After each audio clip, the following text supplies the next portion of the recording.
welcome to Metal Minutia Podcast.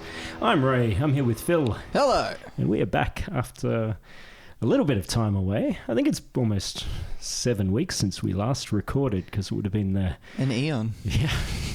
Yes, by some measures. By some measures, indeed. The listeners have been clamouring, and yeah, there's no great reason we've been delayed. I was in Sydney for a bit, and you were... Just really, really lame schedule conflicts. Yeah. Nothing. I want to say it was something really exciting and what have you, but it's just like, no. Couldn't get around to it. Yep. That's okay. Glad to be back. Glad to be back. And for those who did glamour and glamour, for those who glamoured and clamoured, no, we appreciate it. Thanks for asking about the show. And yeah, awesome. Yes, indeed. So, Metal Minutia, we talk about heavy metal in far too much detail, and this is going to be the last one for the year, and we're going to do a bit of a 2024 recap of our heavy metal year. Yeah. Or our year in heavy metal, however you want to phrase it.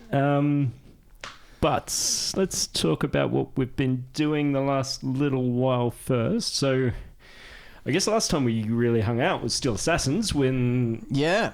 Oh, yeah. Steel Assassins. You had a good weekend there? Yeah. It's a bit of a blur for me, to be honest. Yep. Had some illness leading up to and including the weekend, so it was a bit of a struggle for me, but I won't go into that because that's boring for everyone. But so it was a bit of a blur. Yep. But I can say objectively that I know that the festival was well run, and it was awesome because everyone around me was having a good time, and I managed to see a bunch of bands and was still blown away by a bunch of bands. So but yeah, a bit blurry, but. It was blurry for me too, but I wasn't sick. Oh right, just blurred from other things. Who knows? Mystery.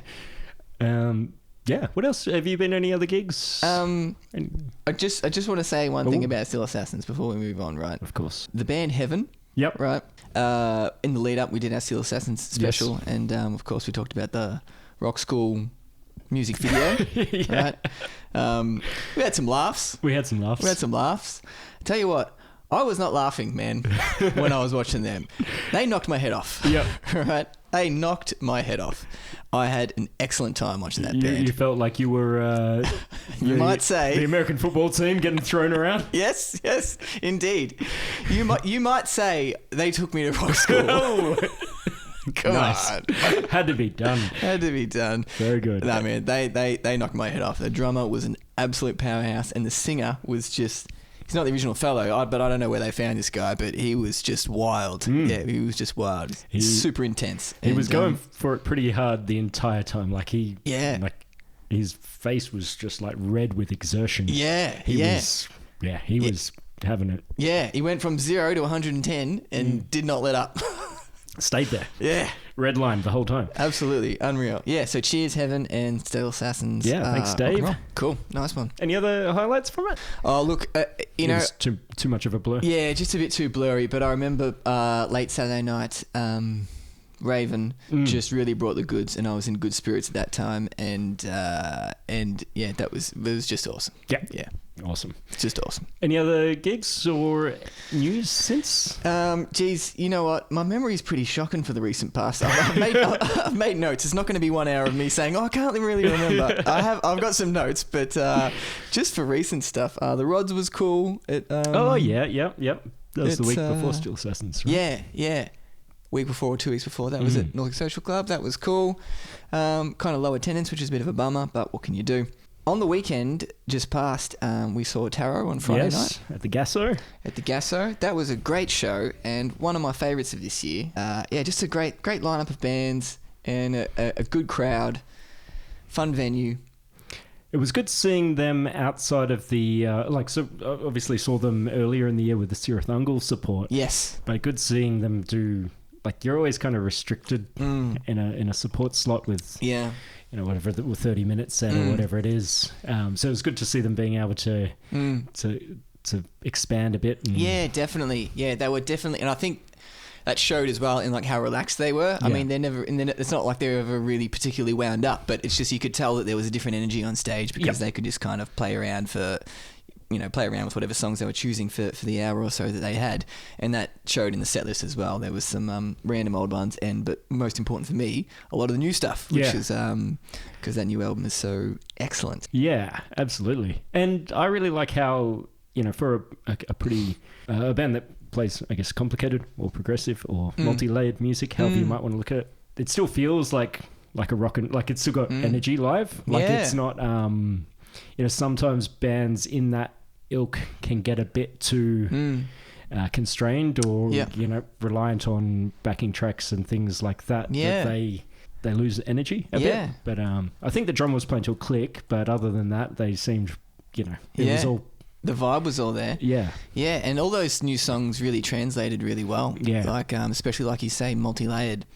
That album, Glimpse of the Dawn, there's a lot of really gorgeous instrumentation on it. Yeah. But they managed just to do it just with their amps plugged into their guitars plugged into their amps, and like raw in a sense. But it really the song's really. But that's a good mark of a good song, right? When it translates across live without. Yeah, and in great musicianship with the two vocalists were just indeed complementary. But different vocals and so Winding Road, that was probably one of the highlights for me. Yeah, awesome, man. They played Leshy's Warning and title track Glimpse of the Dawn, of course. I mean, I suppose they could use like a 90-piece orchestra, Hard to fit on the stage at the Gasso. Lame excuse, but there is that upper area. Come on, Ray. Like, don't give me problems, man. Give me solutions. Indeed. Yeah. But they, I believe they're playing in, I guess, Sydney and Brisbane. I think they're doing a bit of an album launch tour at the moment. So I'm not sure of the dates. I'll put them in the show notes because I will do that research later. Yeah, awesome. But yeah, be sure to check them out if they are in your local town or city. What else did you do on the weekend? I think that was... I didn't go to another gig. In the last month or so... since Steel Assassins, the only other gigs I've been to I went to two of the Harikiri for the Sky and Austere shows, the Sydney and Melbourne ones. So that was really cool. Actually, Bird and Man were one of the support bands in Sydney. Yep. And it was my first time... I've seen them a lot, one of my favourite Sydney bands, but it's good to see them now as a four-piece. Yep. Matt Icorn, who we very good. both know, has joined on bass. Excellent. Just sort of fleshed things out a bit more. Nice one, Matt. And it was really cool seeing them. And seeing Austere play a couple of times was really cool. And their first shows in Australia ever. For an Australian band, they've played in Europe a lot. Cool. How did you describe Austere to me the other day? Funeral Doom with some pep? Or something? A bit of pep. Funeral Doom with a bit of... something. Like spring in their step? That'll do. Yeah. I like that. Something like that. That's cool. Yeah. Was I drunk? Yeah. A little bit. Yeah, okay. A little bit. Yeah. Heavy metal news? Yeah, I think you'll take the lead on this one. What do we got? What is news? There's a small band, Iron Maiden, if you're familiar. So Nicko McBrain has retired. He played his last show on, I think it was Sunday.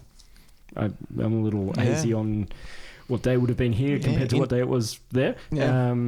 It'll be at the end of the tour that just wrapped up. He played his last show. It was announced just before, I guess, the day of that it was going to be his last one. Yeah. And the next day they announced his replacement. Yeah. Simon Dawson, who is the British Steel drummer. British Lion. British Steel is a better name. Of course it is. Judas Priest know that. Yeah, they knew that in, 1980? Very good. Living after midnight. But yeah, it's not relevant at all. I'm so sorry. It's not unrelevant.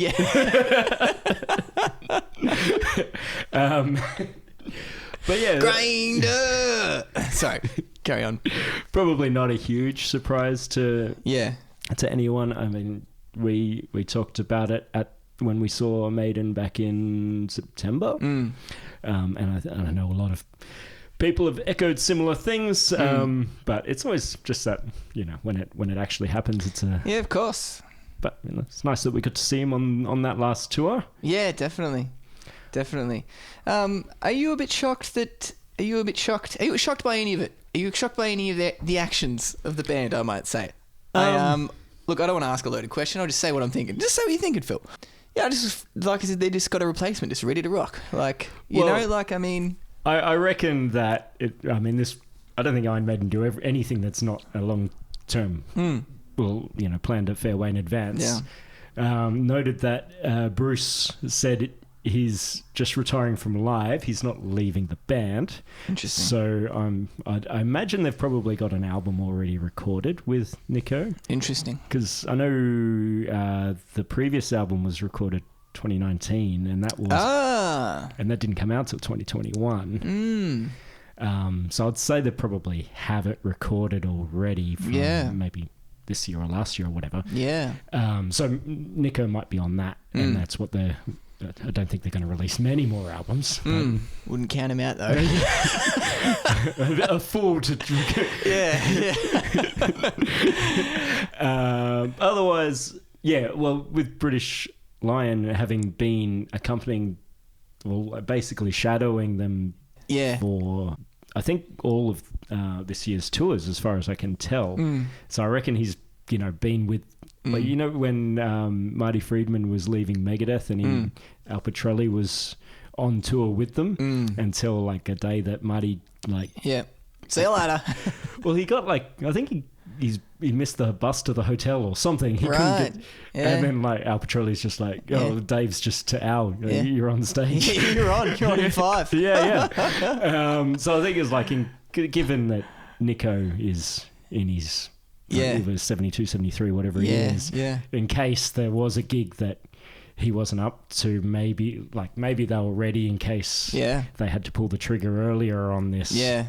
Makes sense. And Iron Maiden, like you say, are a band who are a well-oiled machine in every sense. This is pure speculation, I might add. I do nothing about I am not in any way in the loop.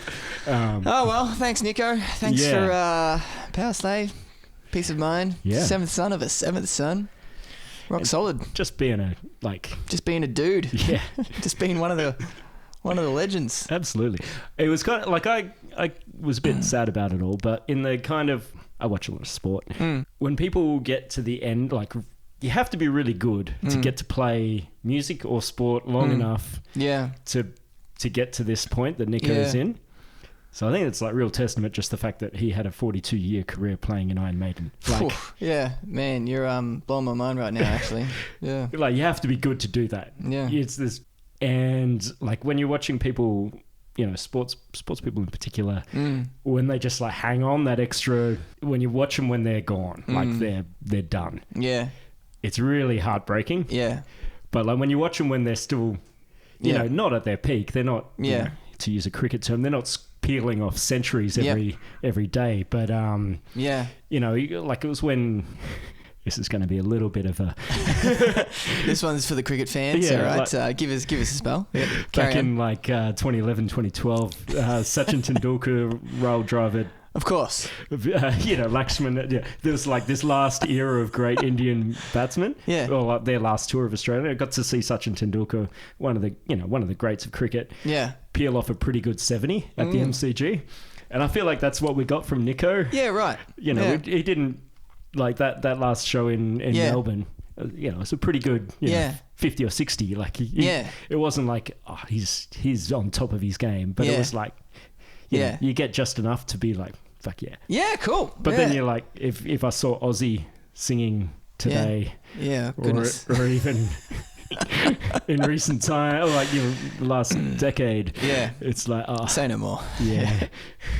I'm with you. The eyes are gone. Yeah. You can't pick up the ball anymore. Yeah. I'm with you. Yeah. Anyway, enough about cricket. Yeah. All right. Recent things. I've been listening to a band called Haken. Oh, yeah. Progressive rock band from the UK. I think I know that band, but maybe I don't. Have they got a new album? It's new to me. Okay. Yeah, it came out last year, and I'm a huge fan of their kind of a couple albums they did I think it was like 2012, 2015. I think that's when they were, and saw them just after in Australia in 2016ish. And I'm a big fan of what they do. But then after that, I started doing music that's completely just a bit too like modern metal-y kind of djent-y sort of stuff. They went really hard in that direction. And you know what, with progressive kind of stuff, you take what you can get, and if you stop enjoying it, you stop enjoying it, and you move on. Like that's life with it. And good progressive bands should do that. A good progressive band should change and challenge you. Well, yeah. And if you're not interested, that's your problem. You know, you're not progressive if you're doing the same thing every album, right? Indeed.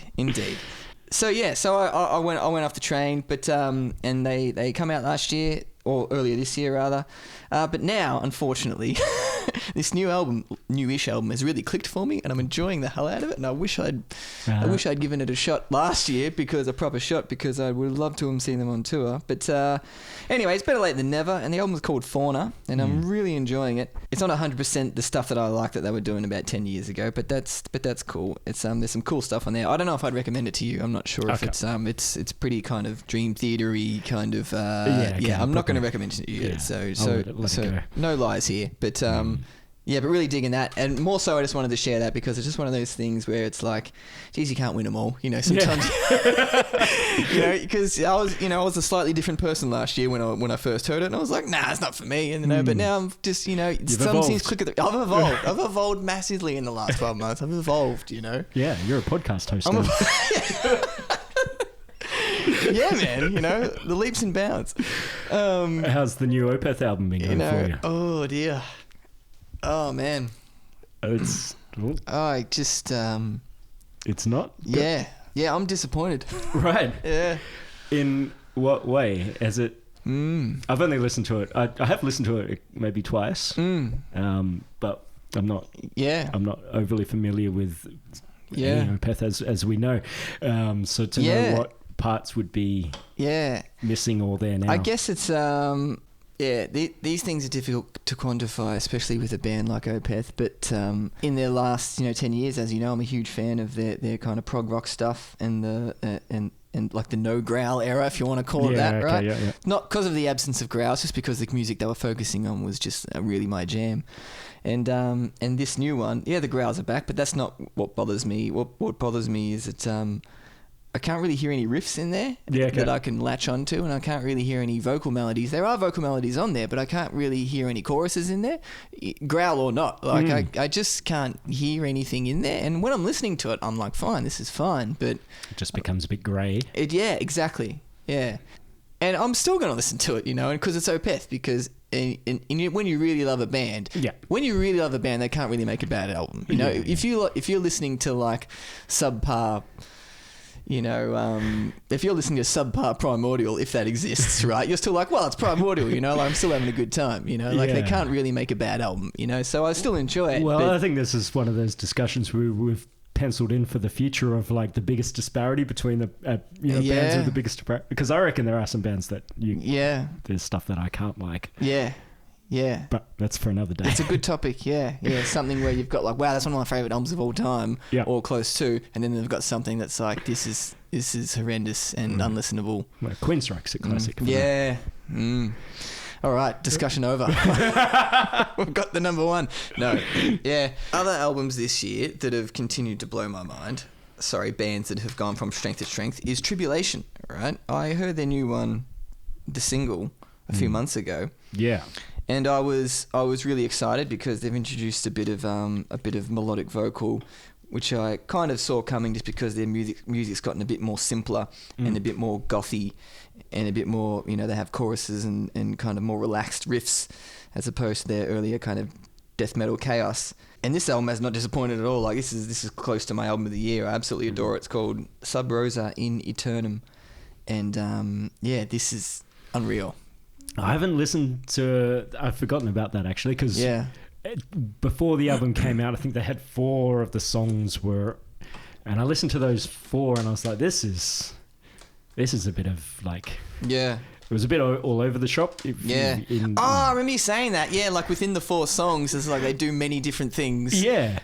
Yeah. And I was like, yeah. So Yeah. I wasn't a bit, I wasn't too sure how it would flow as an album. And I forgot about it. And Yeah. because it only just came out last month, right? Yeah, early November. Yeah. Yeah. I've been a bit transitory through November. I would recommend revisiting it because, if anything, the 4 songs, they're spaced out and the album flows really well. Yeah, okay. The album flows really well. Yeah. You do. It's nighttime. It's nighttime and neon lights. You can't be listening on these beautiful sunny afternoons we're having. So do that. After 10 p.m. After 10 p.m, candles, etc. Black lipstick. Yep. Cool. All right. Your goth jacket. Your goth jacket. I'm well known for wearing goth jackets. Yeah. You are one of those guys. Yeah. Yeah, man. How about you? What's hit me with it? I've been on a bit of actually one of the new albums that came out since we've spoken last was the new Solstafir album. Oh yeah. It hasn't entirely grabbed me yet, but they're a band that takes a little bit of. It's probably a bit like Opeth in that a lot of 8 to 12 minute songs that have. It was one because I had a longish drive when I was away, and I listened to it a couple of times on that. And there's one song that just really reminds me of the intro to it. It reminds me of How Comfortably Numb. Yep. The Pink Floyd song starts. Yep. And that kind of just takes me out of it instantly. Yeah. And so actually, on the drive to where I was going, I was listening to Solstafir, and then I just listened to Dark Side of the Moon and The Wall on the way back. Yeah. I know exactly that feeling that when you're listening to something, it's like, man, this reminds me of, and then that's what you're thinking about the whole time. It's like, well, I'm just going to listen to that now. Yeah. But I reckon it's it definitely has a couple of good songs in it. I just gotta give it a bit more time. Yeah. Geez, they'd have a few albums now, wouldn't they, Solstafir? Yeah. Because they've been going since the mid to late 90s or something like that. So, Yeah. call it one every 4 years since then, and you get quite a lot. Yeah, hard-working band. As you were telling me earlier, that's a lot of years ago. It is. It is some years ago. It is some years ago indeed. More than I care to count. Otherwise, I've been on a bit of a traditional heavy metal run. Yeah, with, cool. Because that Grand Magus Sunraven album, I really like that. And then I started listening to Solstafir. And Argus as well. So it's just on a bit of a run of Is that the name of the band, Argus? Yeah. Yeah, I'm not familiar with them. If you like the other two. Yeah, all right, yeah. It's in that wheelhouse. Safe bet. Yeah, cool. But yeah, it's I just don't want to hear a drummer do anything other than smash a snare drum. Yeah. Good. Yeah. Well, I want heavy metal Phil Rudd drumming. Cool. Yeah. Solid. Yeah. So it was a good run on that. But yeah, nothing else really comes to mind. I mean, it's been 7 weeks. I've probably had about 7 different phases of obsessions. Well, yeah, I mean, it's been a bit of a mad rush to the end of the year, I think, and only in next year or the year after will we kind of look back on this fog and kind of make sense of it. Yeah. Because it's been a heavy loaded back into the year. This Tribulation came out only last month, the Opeth around the same time, and one of the ones that we must discuss, which you put me onto last time. Blood Incantation. Yeah. Absolute Elsewhere. This come out only in October, maybe. Yeah, October, and might have been November as well. Yeah. Very recent. And it has rocketed to the top of the charts. The Philip T. King charts. The Philip T. King charts, yeah. Number 1. Number un, yeah. It has rocketed to the top of people's favourite. Most folks I talk to are like, that's my album of the year. And I'm man, it's only been 6 weeks, But I can't, really argue with them. It's because when you know, you know. Yeah. And people. Did you watch that video they did? I still haven't watched the video, man. I feel remiss. I would like to discuss it, but it's just one of those things where I'll hold off watching something if I can, just because I just love the images that the music is conjuring for me. Yeah, okay. As it is, and it's just one of those things where I'll hold off. It's something I won't go out of my way to do. Yeah, that's just a funny thought process I have. That's fair. It's not an aversion, Yeah, but a lot of folks I talk to are just and fans or not of their previous stuff, of which I'm a take or leave kind of guy. super competent death metal, obviously, and they've done some psychedelic tangents with their all synth album, which was previous to this. Oh right, so I haven't heard that one. Yeah, it's like soundscapes. It sounds like soundtrack kind of atmosphere stuff for 45, 50 minutes, which caught a lot of people off guard. But I can imagine. But indeed, right? But makes a bit more sense now in the context of this new one. Look, I'm in agreement with most people. It's for lack of a better word, it's kind of perfect. You know, like I can listen to it from start to finish very easily. Yep. You know, and I know I'm an album guy, but even most people I speak to are like, yeah, I can't not listen to the whole thing. I don't know how you would like. It'd be a tough one to just listen to a song off. Yeah. Because, you know, it's like reading 3 pages of a chapter of a book. Totally. You know, absolutely. Doesn't make any sense. Yeah, it's so well constructed, and it's really just captivating from start to finish. The production is so powerful and clean that it's like it's as clean and crystal clear as you can get before something starts to sound artificial. You know, it's just so well done. Yep. But just before the precipice of being like, oh well, this is MIDI click click click. You know, like it's just it still sounds so, you know, tough. Yep. And authentic. The synth sounds are outrageous, you know, and I love how it starts off so powerfully, and it's a quick 2 minutes before it just gets into its first like psych breakdown. You know, it happens very quickly. You know, they announce their intentions and then bang, they take you to this place and then set you up for the Odyssey. You know, yeah, indeed, yeah, definitely a journey. Definitely a journey. I want to say one more thing about this album. A lot of tough stops. You gotta have them. You gotta have them. A lot of tough stops, and a particularly excellent use of a delay repeat on the vocal, which is one of my favorite things. I don't know if I brought this up, but I like it when I love it when a band set up a vocal that a single word is repeated. To the best example is Metallica, Master of Puppets.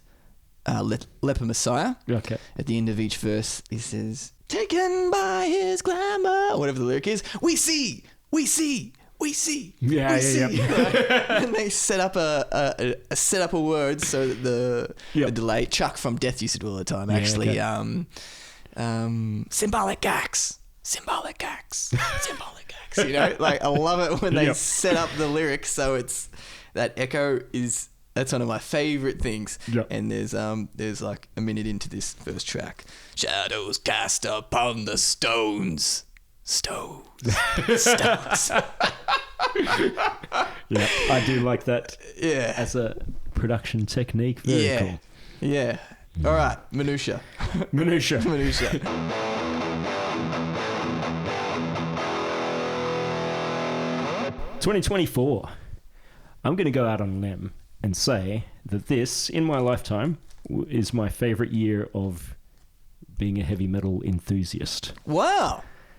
Whoa. Yeah. Dude. Well, this is going to be mainly from a live perspective. Yeah. Well, I mean, I listen to a lot of albums and things, but I'm not saying it's the best year for album releases or something like that. Mm-hmm.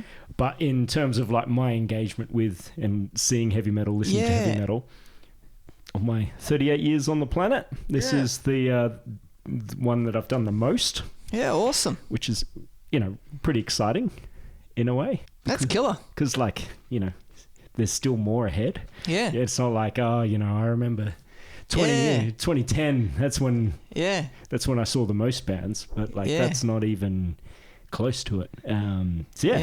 How what are your thoughts on the year generally? Yeah, that's so cool, man. I echo that because in the sense that it might not be like my favorite year pound for pound for releases, but I've just been to a lot of great shows this year and heaps of local ones and had a lot of cool like engagements and connections with the heavy metal folk of Melbourne. But also on top of that, like a bunch of great albums have come out this year, like, you know, to really complement that. I think the COVID fog is kind of lifting. Yeah, you know, for bands and creativity. there's negative impacts that will always remain, but I don't want to get into that right now because I'm a person of optimism and I want to keep it that way. You know, regardless of how the industry is changing and how that affects people's creativity and AI and all that kind of nonsense, people will always need to make real heavy metal. Yeah. You know? People would always do it. People will always do it, you know? Yeah. And it might not reach the, the great heights that it has in the, in the capitalist system in the past, but it doesn't matter. Like, people will always be making it, and we'll be able to see it, on local terms and connect with it, Absolutely. And it might, that might change accessibility over in the times to come, but yeah, I'm really heartened by that. Yeah, and, awesome. And this year is an example of that, I think. Yeah. And even what you said about the pound for pound, maybe not the best year for albums, but like similar to what you were saying about the Opeth, and it was like a lot of it's in retrospect that maybe it's 2, 3, even that was it Haken? Yeah, the Haken. Yeah. You come back to it like 3 years later and you're like, oh no, actually that album ruled, or 10 years later, or For whatever sure. it is. And there'll be a bunch that we haven't even listened to that, that's just how it goes. There's a million albums come out every year. Yeah, totally. Yeah. Yeah. And I read an article recently about like, the amount of music that's coming out, and is it a detriment that a lot of it's rubbish, or is it a detriment that a lot of it's good? Because both of them are kind of tough for the mortal person to engage with, because it's like, if it's all excellent, then like, how can you make sense of it? You can't possibly have all the time in the world to listen to it all and properly engage with it. Or if it's all terrible, that's worse, because like, it's all terrible and like, there's no good music coming out. But it doesn't matter if you can pick your favorites and still have a good time connecting with music. Man, that's what it's about. Yeah, you don't have to have heard every album. No, you don't have to have heard every album. You don't. Because it's not possible. It is not possible. You can't read every book. You can't. No. Spot on. Yeah, I'm with you. Yeah. What do you want to start with? Recorded highlights or live highlights? Let's go to gigs for a bit, because I've got a couple of gigs here that I want to talk about. All right. You go first? Yeah, I'll go first. I'm going to start in January with when we saw, and you got to play with, Paul Dianno. Ah, very good. Who passed away this year. Yeah. R.I.P. Paul. Yeah. And I think that's kind of, in my head, I sort of linked that in a way to Nicko's retirement, in that, it was obviously very sad that he passed away, but I'm really happy that I got to see him on that last tour. And certainly at the Melbourne show, he was talk about a good 60 or 70. It was probably, I'd say he's more of like a lower order all-rounder. And he maybe clubbed a couple over the fence. Not peeling off centuries, but that was never his role, I don't think. He was No, indeed. He was more of come in and slog. And I think we saw him come in and slog. Yeah, nice one. Yeah, absolutely, man. Yeah, for sure. Yeah, he was in great spirits at that Melbourne show, and we were lucky to have caught that one, I think. And and a great venue as well. I think that was at the Prince's the Prince Band Room in Yep. St Kilda. Yeah, so a nice cool little club room, and just playing those back-to-back Maiden classics. Yep. Yeah, that was cool. That was a cool show. How about you? Should we just go one for one? Let's just go one for one. I'm just gonna blow your mind with my show of the year, I think. Blind Guardian. Hey. I was kind of just looking through my diary and saying, what was my favorite this year, and I think that was the show of the year, international, anyways. Yeah. Well, I went to 3 of the Blind Guardian shows that tour, and because you're at the Friday night, and that was the best of the 3. Wow, there you go. Yeah. Yeah, I think I must have made that happen with my. Yeah, I think they saw you in the crowd. Yeah. And Phil's here, guys. We have to put in a bit more. Do all the good songs tonight. They're all good songs. Man, that was an excellent show, and great set list. Unbelievable performance. Blind Guardian's one of those bands. I know I don't need to preach to you about them, Ray, but when people are going to a Blind Guardian show, the people I know personally might be a bit more stoic, in their, concert attendance now, a bit more like, a bit harder to win over, like, as soon as Blind Guardian start playing, it's fists in the air, you know, Yeah. and sing along choruses like involuntary, just right away. Like Yeah. everyone I'm looking at in the crowd is like psyched. Yeah, you know? yeah, for sure. And that is a really rare thing, you know. That is a really rare thing now, and Blind Guardian just bring that out in folks, and they're so nonchalant about it. yeah. Yeah, They are the most. like it's no big deal. They're the most blasé band on the planet. God damn. Yeah, that guitar player just nonchalantly shredding for 2 hours. Andre. Yeah. Shredding away. Yeah, awesome, man. Yeah, he plays a solo pretty much the entire time. Yeah. He's not he doesn't play the riffs. No. They've always got at least one lead part. Sometimes two, sometimes more. On albums it'll be like 6, but Yeah. But he's always just over there, just like doing the lead, and and it's not distracting at all. No, you know, if a lot of other bands, if they were doing that, I'd be like, oh man, can that guy just settle down for a second? Yeah. For a power metal band, they're really quite like viciously heavy. Like the guitar tones are really biting, and anyway, they are something unto themselves. I think Blind Guardian. I remember Jack was at that Friday gig, our mutual friend, and he was not a Blind Guardian fan before. But he was afterwards. Yep. I absolutely see that. Yeah, excellent. Yeah.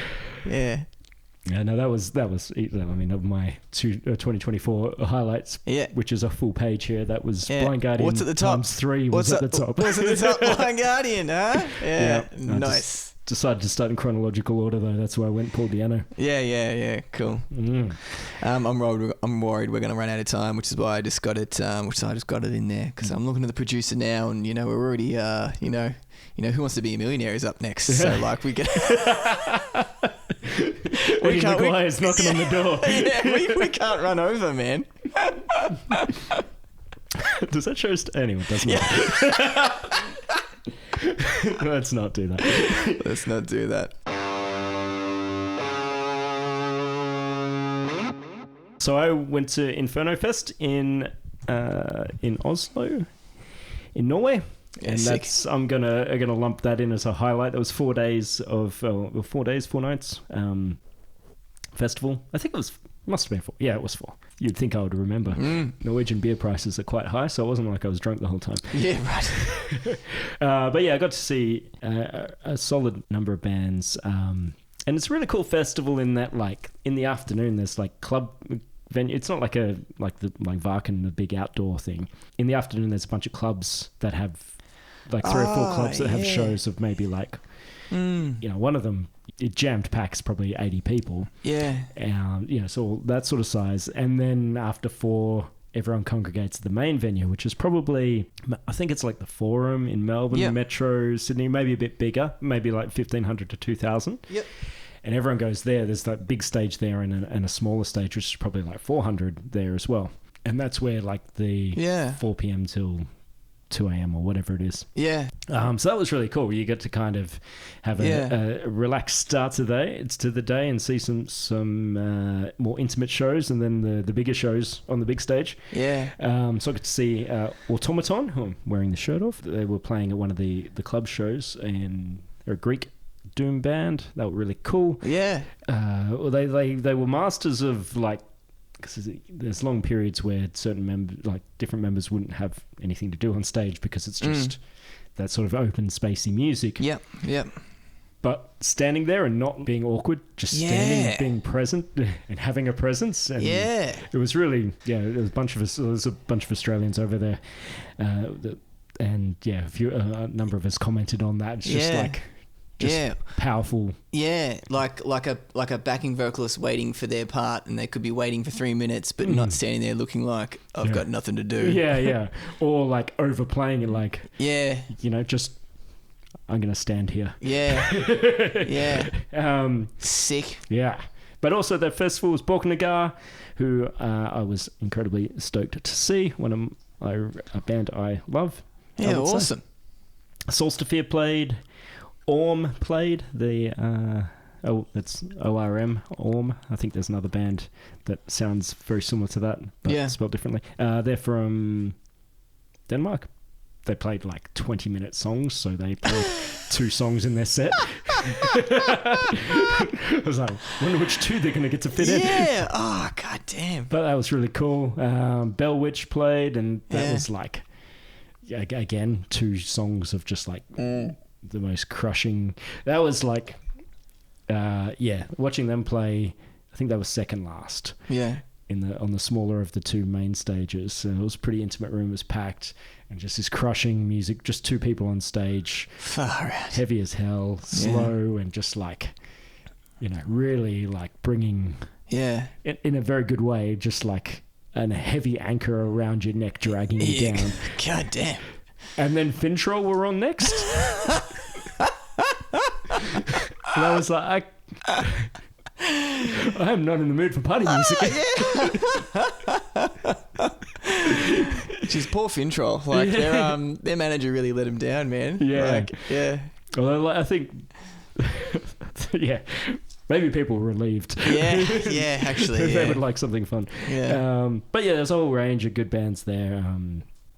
There was 4 days of music, so I'm obviously not going to cover them all. But yeah, that was a really good time. Yeah, nice. Sirith Ungol at the Corner Hotel was a real highlight for me this year. That was a really cool show for... they had a really good local lineup as well. Taro won that bill as well, weren't they? Yes, and Aardvark. Yep. Yeah, I like a show that doesn't feel slapped together. It's like, we'll just get this guy from Melbourne and this guy from whatever. Yeah. So that was cool. That had a really good flow to it. And the Corner, when it's only 70% full, is my favourite. Yeah. Because when there's too many people there, it gets a bit... 70%'s good though. Yeah, and that's a comfortably full room to my eyes. And that was an awesome show. The singer Tim Baker was a bit crook. Yeah. On the night, so he wasn't... He'd been... So I got to see him twice with the Sydney show as well. Oh, right, yeah. He struggled a lot more in Sydney. He was in much better form by Melbourne's. But yeah, he was a bit under the weather. Unfortunately, that happens to singers. Yeah, indeed. But he powered through, and he was really cool on stage, and I think everyone got behind him as well. It was a good vibe in the crowd, and he still sounded pretty raucous, He still sounded pretty damn raucous. Yeah, and, when he went for it, he went for it. Yeah. And that's another one of those, last chance to see kind of, because that was their farewell tour. Yeah, only chance to see. First and last time in Melbourne. Yeah. Unless you wanted to, and I've certainly considered flying for some bands. Yeah. But it's a long task. Yeah. You go to New York or something. Tell me a band that you considered flying for and either have done or haven't done.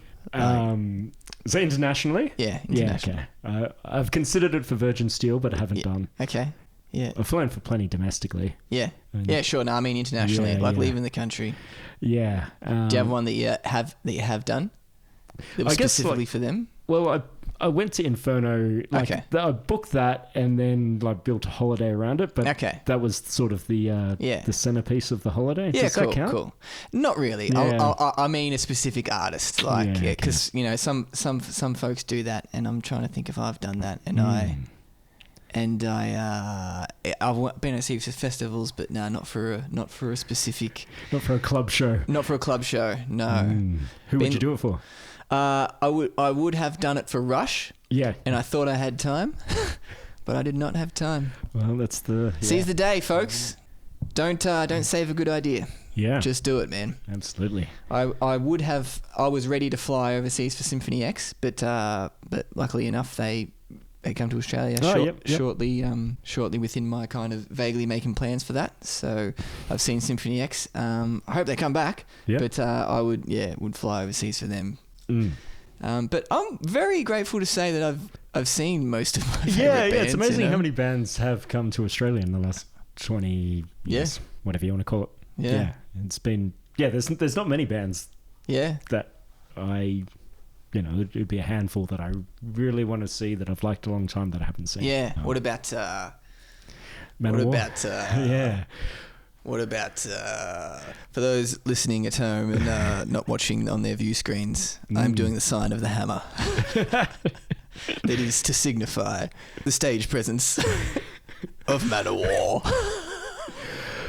Yeah, I don't know if I could. It's too late, man. Yeah. It's too late. Yeah, I think it's... time has come and gone. Yeah. Yeah. Yeah, and they were just. A friend of mine was at one of their shows. He lives in New York, and he was at one of their shows just recently. In New York? I didn't even know they played in the US. I think it was the first time in like 20 years or something they played in the US. Must have been. Wow. But yeah. What did he say? So he posted a few videos, and like, Eric sounds good. But it's just, I forgot the name of the guitarist now. The guy from Nitro. You know, oh my God, really? Yeah. Michelangelo Badio. Yeah. Are you serious? He plays for Manowar now. Yeah. Oh my God. Man, that makes so much sense. Yeah. Like, unfortunately. Oh dear. Okay, yeah, let's carry on. I'm going to do a rapid fire round. Yeah, do it. Because I've got a long list here. Eddie's knocking at the door, man. We're not going to get out of here. So we had Rotting Christ tour. I got to see them. I saw them 3 times. All in Melbourne though. I didn't have to get on a plane for that, which was nice. Big Rotting Christ fan, as some people, eagle-eyed observers, would notice that I have a tattoo of there on the forearm. Indeed. Anyway, Agarlock, the night after Iron Maiden. How's that for a weekend? I could see Iron Maiden and Agarlock. Nice. It's a strange world that we live in. Indeed. But a great one.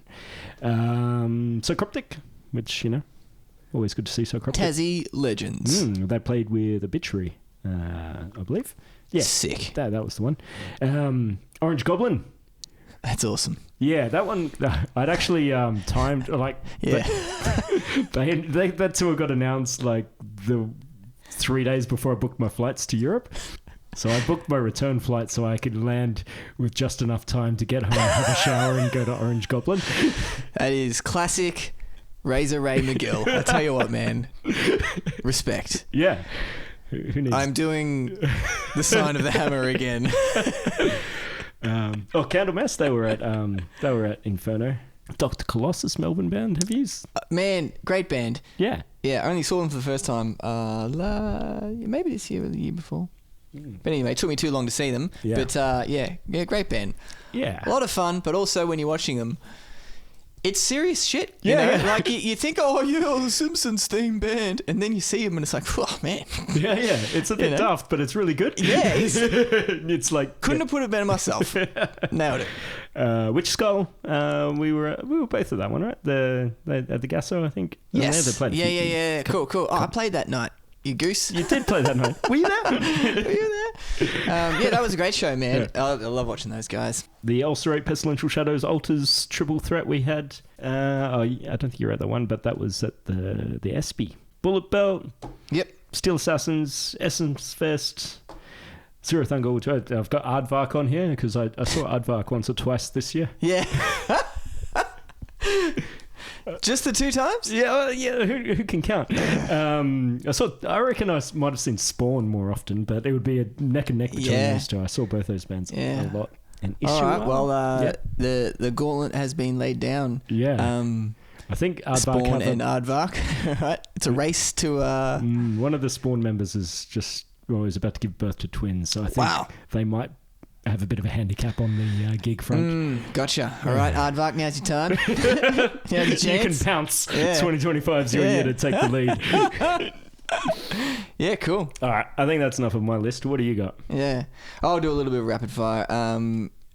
The Darkness, I don't know if they qualify as heavy metal, but certainly enough roots in rock and roll and the same classic rock bands. And that had the Spinal Tap set from UMI. Yeah, that's right. Yeah. Oh, then what's more heavy metal than Spinal Tap, all right? So I remember being really worried about that they wouldn't have a small Stonehenge. You were worried? And was your worry warranted? It was not. Yeah. You know? They had it covered. Yeah, that was a great fun night. Yep.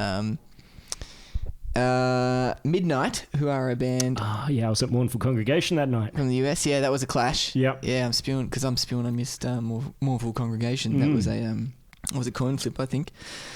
Well, man, to flip the coin, And I think you probably booked the midnight tickets. Probably, because Mournful was announced quite late. Yeah, that would have been it.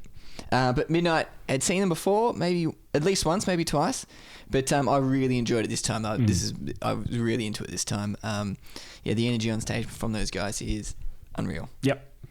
And just an excellent guitar player he just like runs over there, and then he's over there, and then he's over there, and then it's like he's on the light fittings somehow, you know.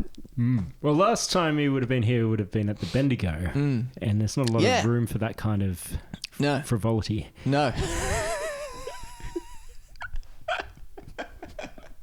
But it's frowned upon at the Bendigo, actually, if you get too frivolous on the bendy stage. If you get too expressive with your stage moves. Yeah, just cool your jets, hot shot, all right? Serious players only. Yeah. But at Max Watt's bigger stage, you can do what you like. Yeah, for sure. And he did, and it was awesome. I really enjoyed that.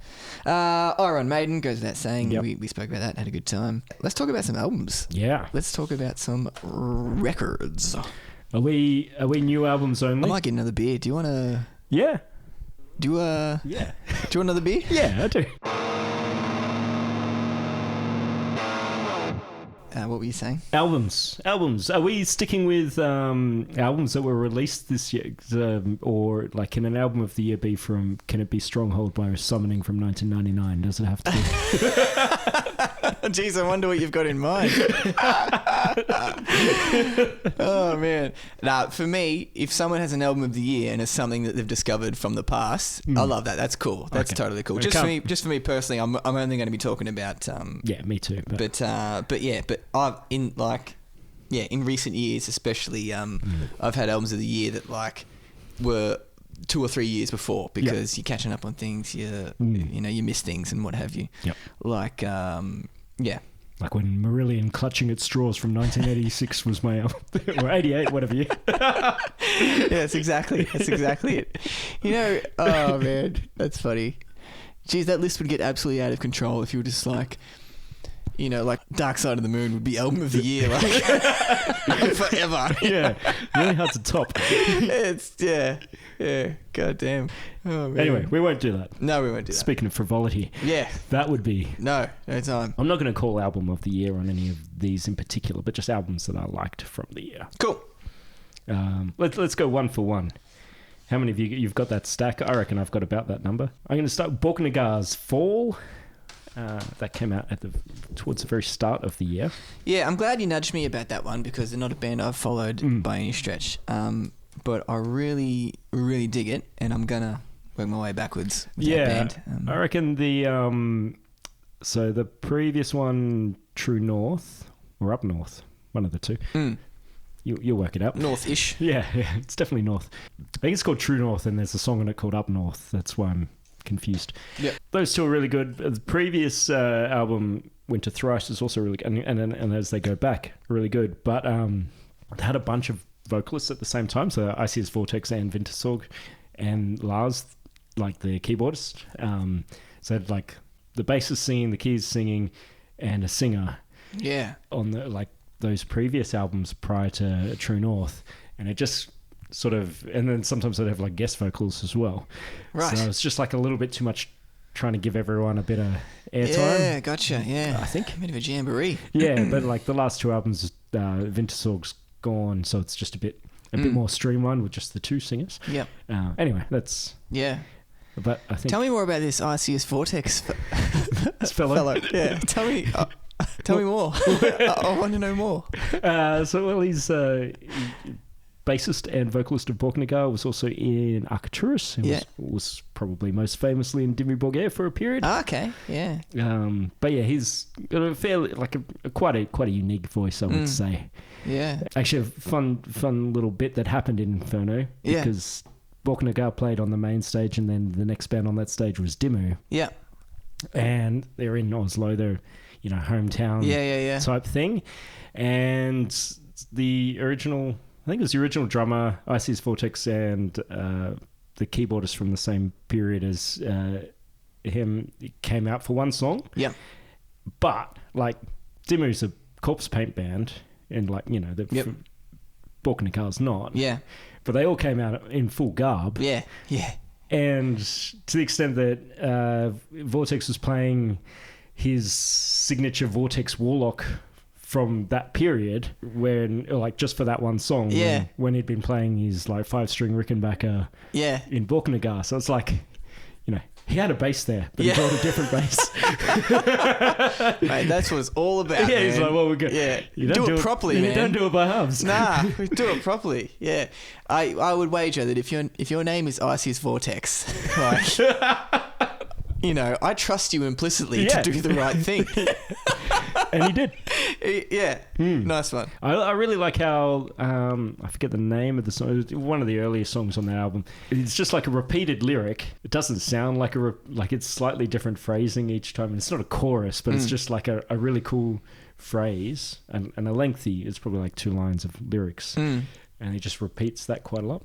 It's just such an epic quality to his voice and the music around it. Yeah, I love that. And that's hard to do.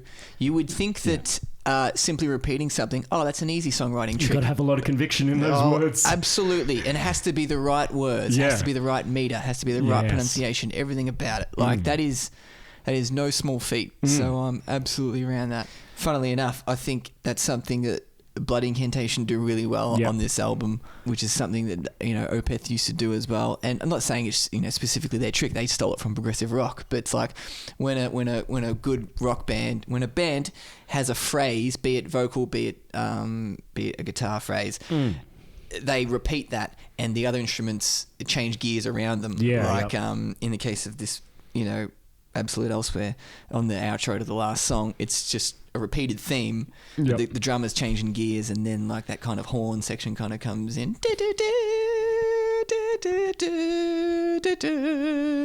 and that goes for 3 or 4 minutes or what have you. And it's just a repeated thing, but just the intensity builds with each repeat, and that's awesome. No, that's really cool. That's awesome. Yeah, conviction in your songwriting and if it doesn't pay off, it really doesn't.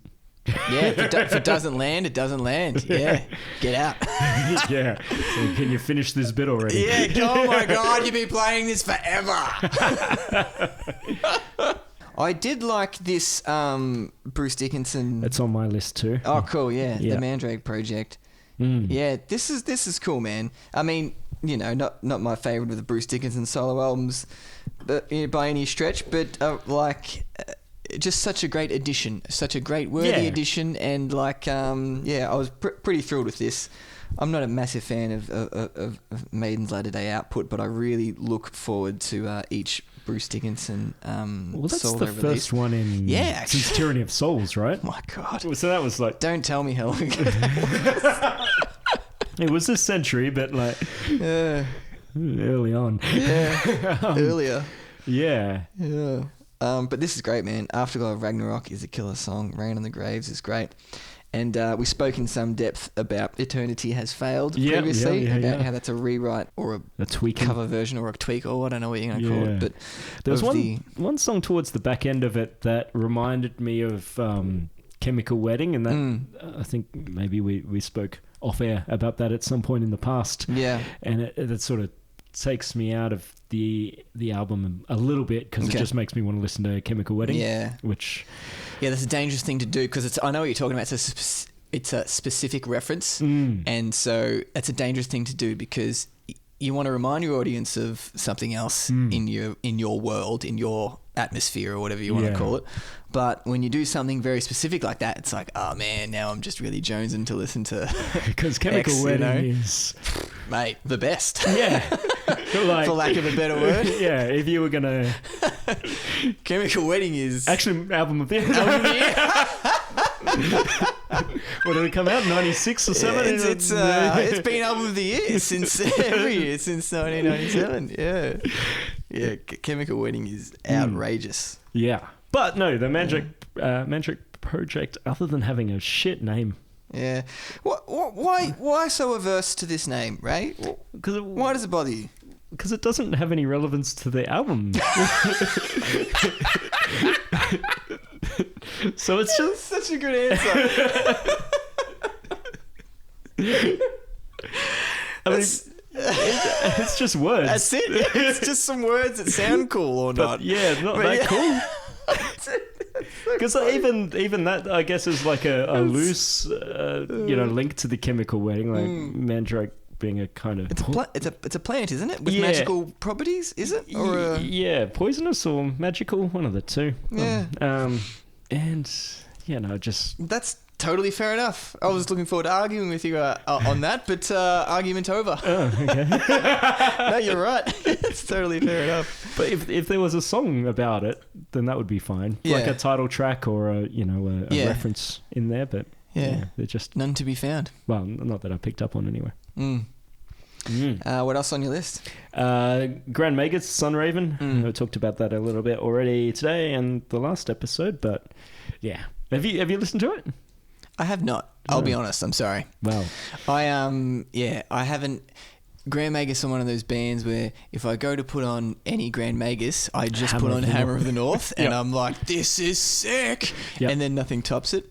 That's my problem. Yeah. That's my problem. I should just put on Sunraven out of context, and I'd enjoy it. I know I would, but it's just pretend it's a different band. That's what I need to do. Magus Grand. Yeah. How ingenious. Yeah. I just want to mention Tribulation again. Yep. Just because. You can. You can do what you like. I think, this is... I don't like saying album of the year kind of in general just because of it's you get locked in and then etc and so forth. But it's cool when you're psyched for an album and it meets your expectations. Yeah.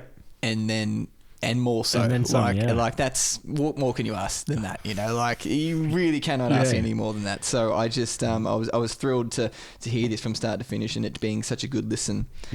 And it's just a solid, nice 40 minutes of dark rockin' vibes, Yep. And it's amazing how important that timing is. 40 minutes. Yeah, it really is the sweet spot. It really is, and it was what do you call it? Demanded by the medium, Yeah, it's pretty convenient that the vinyl's only that big. Yeah, that's exactly right. That's exactly right.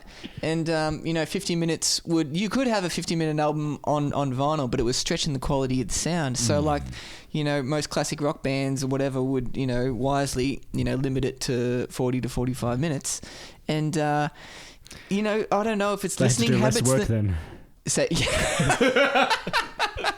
production costs down somewhat. Yeah. I'd like to say that you might say that it was encouraged by the medium, but now with streaming, it's still what have you, or even on CD, running time doesn't matter. But I will still enjoy something if it goes for 40 or 45 minutes. I don't know what it is. It can't be. It's not a rational. Well, I think maybe it's just a good amount for your attention span. I don't know, my preferred podcast, sit in there. Oh, there you go. This one's going to go over. This one is going to go. Sorry, Eddie. Sorry, guys. Cool. Nice. Tribulation. I've got. You can't not talk about Aardvark's Tough Love. You cannot talk about Aardvark's Tough Love. Because that's because Aardvark is the first word on the CD shelf. Yeah. I've got it on vinyl. My vinyl is not in alphabetical order. Yeah. Outrageous. Yeah. I'm going to go order it right now. Put it in order right now. Yeah. Man. It's so cool that they got it out this year. And the second one's probably recorded. If not, I know it's all written. Yeah, I think they're recording when they get back from Europe. Nice. Yeah. Nice. And so cool that they're promoting it overseas as well. Yeah. Awesome. Another Dying Victims band. Contact. Yeah. I had that on the list on my playlist today. Actually. Oh, nice one. Yeah. Cool. Do you dig? Yeah. I was going back through some of the stuff we've mentioned throughout. I think in one of the first episodes you talked about Contact, and really cool. Yeah, awesome, man. Yeah, they're just I love a band that's not quite definable and rocks. Yep. That's all I ask. If you rock, I don't really care what you're doing, and Contact, they just rock, but they also do enough of what I really dig, So you're not demanding they're indefinable? I am not demanding that as such. As such, it's a bonus. Yeah. It curries favour. It curries favour. Be hard to define later. Yeah, totally, man. But it's just a philosophy, isn't it? It's like you shouldn't worry about what you're making. You know, just make the thing. Just rock. Yep. It's cool, man. Doppelganger, possibly song of the year. I love Heavy Leather. Return of the Astral Vampire. I love Heavy Leather and also the song Heavy Leather. Return of the Astral Vampire is a good name. Yeah, man. But check this out. It's parentheses, Return of the, in parentheses, Astral Vampire. So the song is Astral Vampire, but the full title is Return of the Astral Vampire. This is their second album or something? Second release. I think the first one was an EP and this is their first full length. Does it have anything? Is there another Astral Vampire song? There is not. Okay, so this isn't a sequel. Oh my god, that would be so cool if it had Astral Vampire was on the first one. Yeah. Oh man. The birth and the parenthesis. Astral Vampire. Guys, third release. All right, you got to have a song called Birth of the Astral Vampire prequel. Yeah. Yeah, nice. I want the origin story. Yeah. Of the Astral Vampire. Yeah, I didn't even think of that. That didn't even occur to me. I was so caught up in the parentheses. Oh my god. I'm so sorry to everyone who's listening to this right now. Caught up in the parentheses. Rotting Christ. Pro Christo. Pro Christo. Their 50th album. On you guys. Yeah. I mean, I'm not saying it's like it's an enjoyable album. It sounds like a Rotting Christ album. If you've heard one of those before, yep, and you enjoyed it, and it was made in the last 25 years, you'll probably enjoy this one too. Rotting Christ being Rotting Christ. Yeah. Good. If you don't like Rotting Christ, leave it alone. Don't worry. Carry on. They have not evolved to your taste. Yeah. Carry on. Another Dying Victims band, Freeways. This is probably my album of the year, just because I lived with it the longest. It came out in March or April, so it's kind of been with me this year. So. It's a real sweet spot for albums of the year. Yeah, totally, man. Yeah, you got to be early enough that people get it in time, and then you can't have it in December. No, people have already done their lists. Absolutely, already recorded their podcasts. Absolutely, yeah. And you don't want to be either you have to be good enough that you're not going to be forgotten, or it has to be late enough that you're not going to be forgotten. Yeah. So probably September's your spot. Probably, yeah. What's the month before September? August, September. I reckon that's... no later than mid-October. No later than mid-October. October 15th is your deadline. Beware the Ides of October. That classic saying. Oh, man. No, I really dig Freeways from Canada. And this album just rocks, man. It just rocks. There it is again. My prerequisite just rocks. Ticks that box. Absolutely, man. It's just got this is definitely of the classic rock variety. It's just like just hard rock and 70s vibe.